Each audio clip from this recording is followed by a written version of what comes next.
Yo, what's good? Welcome into the show. You're watching Philadelphia Eagles Now. Chase Sr. here with you. Another loaded show coming your way. What the Eagles must do to fix their offense. I want to get into that. And also, I really wanted to talk about this over the last couple of days, but this has been simmering, this situation between this player and the New York Giants. But this upcoming offseason, should Howie Roseman shock the NFL and trade for Giants pass rusher Abdul Carter? All of that coming your way, but a programming reminder, we're going to be doing a live watch party for this Eagles-Chargers Monday Night Football game right here on Eagles Now. So don't forget to hit that subscribe button and join us as we're closing in on 140,000 subscribers. So let's begin here. What can the Eagles do to fix this offense? This is an offense that made it to the Super Bowl last year, won the Super Bowl, and returned every single starter outside of the right guard. Out went Mekhi Becton, and to replace him, Tyler Steen. Howie Roseman also has invested a lot of money into this Eagles offensive unit. It is the number one highest paid offensive unit collectively in the National Football League. And when you're investing in this offense like Jeffrey Lurie is, and you've put together this offensive room that is as talented as it is from Howie Roseman, you could probably imagine they're very frustrated by these Eagles offensive rankings going into week 14, which frankly is unacceptable considering the talent level and what they did last year at times. Total yards for Philadelphia going into Monday Night Football, 24th in the NFL. Yards per game, 24th in the NFL. Total touchdowns, 31. That is 18th. First downs picked up, 27th among the 32 teams. The Eagles passing game, 25th in total passing yards, 10th in yards per attempt, 16th in completion rate.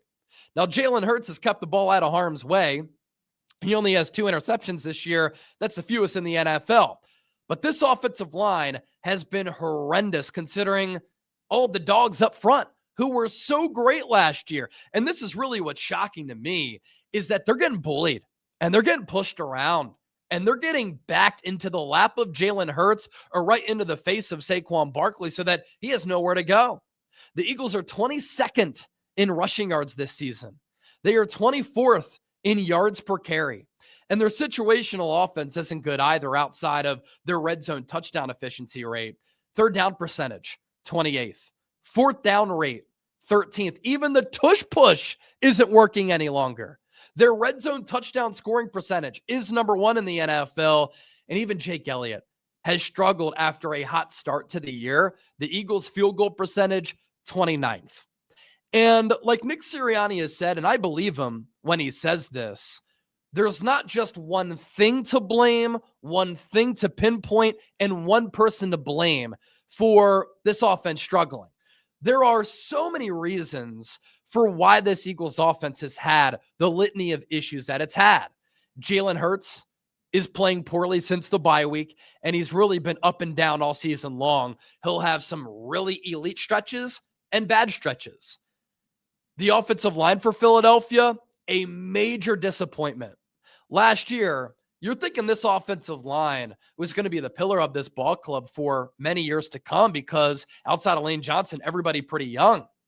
But injuries, inconsistent play, and maybe wear and tear from last year, as Jordan Mailata talked about earlier in the season, has led to this offensive line being one of the worst units in the NFL. And because of that, the Eagles can't run the ball. I don't think it's a Saquon Barkley issue. His yards before contact has been down all year, between a yard and a yard and a half all season long. Execution and penalties, also big reasons why this Eagles offense has shot itself in the foot so many times. And that's big when you pick up, let's say, a 5-yard gain on first down and you're at 2nd and 5. Then you have a penalty that moves you back to 2nd and 10. It changes the momentum of the drive. It changes the play call of the drive. It changes the strategy of what you're going to do for that play, but also what you're thinking about on third down. And it has happened time and time again. Also, there have been so many times this year where the Eagles have that big explosive play downfield, and you're thinking, wow, they're going to be in a position to score, flip the momentum of the ball game, change the complexion of the game, and then it's wiped out by a penalty. A huge issue recently against the Cowboys on the road.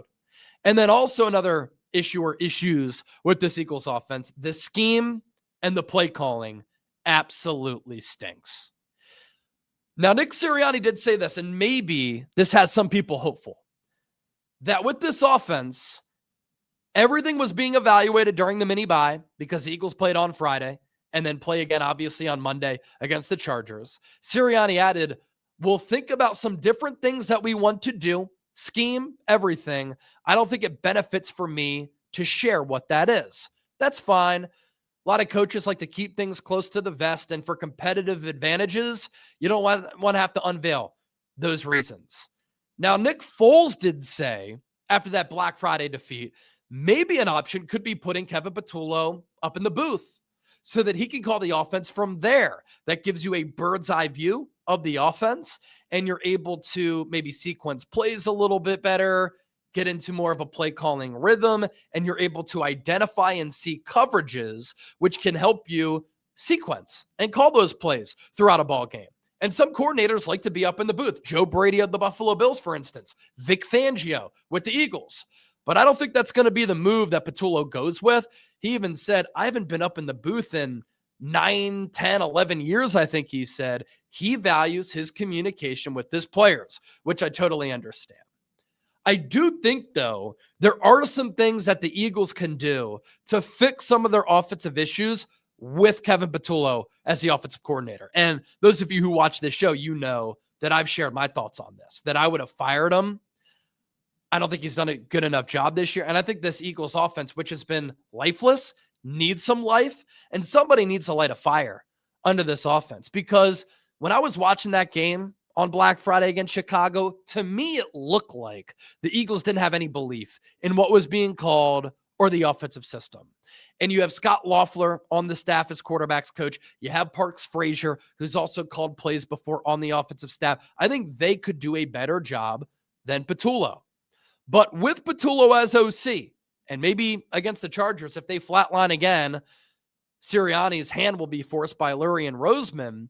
Here's some things that the Eagles can do to fix some of their offensive problems. More designed quarterback runs. I know Jalen Hurts doesn't want to do this, but look, when you're not playing well and the offense is subpar, you need to make some sacrifices. And I know that Hurts wants to stay healthy, and the Eagles want to keep him healthy. But more designed quarterback runs gives the defense something to think about. It makes you harder to defend, and it can open up some things. And we've seen over the last couple of weeks when the Eagles have run quarterback draw or design quarterback runs, it's worked, and the Eagles have been able to pick up chunks of yards. I would also like to see the Eagles run tempo more. They're down against Chicago on Friday, and they run tempo, and they go 5 plays right down the field in less than 4 minutes. They're explosive. Jalen Hurts hits A.J. Brown for that touchdown, and they score right away in a blink. And then for the rest of the game, outside of garbage time, when the game was already decided, they didn't run tempo until late, when the game was already over. If it is working, maybe stick with it. I know you want to give your defense some rest. And if you go tempo and you go 3 and out, you're not helping out your defense. This was a massive problem during the Chip Kelly era. But you need to find answers and solutions for why your offense has been so lackluster and mundane. And running tempo more can help this offense get going. Less thinking, more momentum, and things are able to click a little bit better. When the Eagles went down huge against the Rams in week 3, what led to their comeback? Running tempo more. I would also like to see Kevin Patullo call more RPOs and more plays from under center. The RPOs can help out Saquon Barkley. The RPOs can lead to Jalen Hurts finding success on the ground. And I know that that's kind of going backwards to the infancy of Hurts's career when he was very green and you ran RPOs to just have another play in your back pocket. But I'd like to go back to that. And then when you're under center, it can help the ground game out. Saquon has said it's easier to run from under center, and it opens up play action. I want to see the Eagles run Tank Bigsby a little bit more. How did he not get involved against Chicago? Inexcusable. How did Saquon Barkley have less than 15 carries in that game? The thing with Tank Bigsby, this offensive line is not getting the push that it did last year. But with a physical running back, just because he's going to lower his head and run north-south, he's still going to be able to pick up 3 to 4 yards on some occasions. He's going to be able to break some tackles because he's a different style runner than Saquon Barkley. I also do not want to see any more Grant Calcaterra as a blocker. He's horrible as a blocker. And then, of course, the Eagles have to clean up their dumb mistakes and penalties. And how about these run blocking grades among the 133 tight ends in the 2025 season? Grant Calcaterra ranks 130th out of 133 in run blocking grade among tight ends in football with a grade of 44.3. You know who's also not been great, who usually has been pretty good as an all-around tight end? Dallas Goedert. He ranks 117th. That's 48.6, the grade there. And so this makes it even worse when Goedert, who's supposed to be a good run-blocking tight end, is struggling. But then when you go 2 tight end sets, he's not playing well. And then the second tight end is even worse. Guess who's number 1 in run blocking grade among the 133 tight ends here in 2025? Who is on this team? Who should be replacing Grant Calcaterra when the Eagles go heavy and 12 personnel? Cam Latu. He is number 1. So I am benching Grant Calcaterra and I am putting Cam Latu out there. Some more problems with this offense. These tendencies are readable and predictable for the defense. Highest hitch route rate in the NFL. Lowest crossing route rate in the NFL. The Eagles are bottom 5 in pre-snap motion. Bottom 2 in play action fakes. And A.J. Brown is in the slot. The least among all wide receivers in football. That's insane. And you think about the current landscape of the NFL, right? And some of the great offensive minds who we see and watch every week. Kyle Shanahan with the Niners, Sean McVay with the Rams, Ben Johnson with the Bears. What are they doing? Diverse route trees, a very complex running game, which is very dynamic. They run pre-snap motion like crazy for the most part. McVay and Shanahan especially.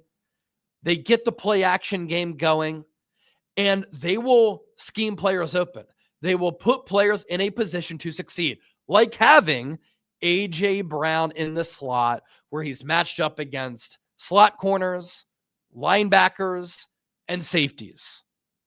The Eagles just simply need to do a better job of being more creative, exotic, getting into the think tank.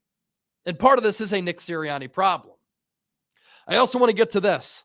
Should the Eagles trade for Abdul Carter this offseason? 2 times in 3 weeks, he has been disciplined by the team. Both times by the interim head coach, Mike Kafka, a former Eagles legend. I say that sarcastically.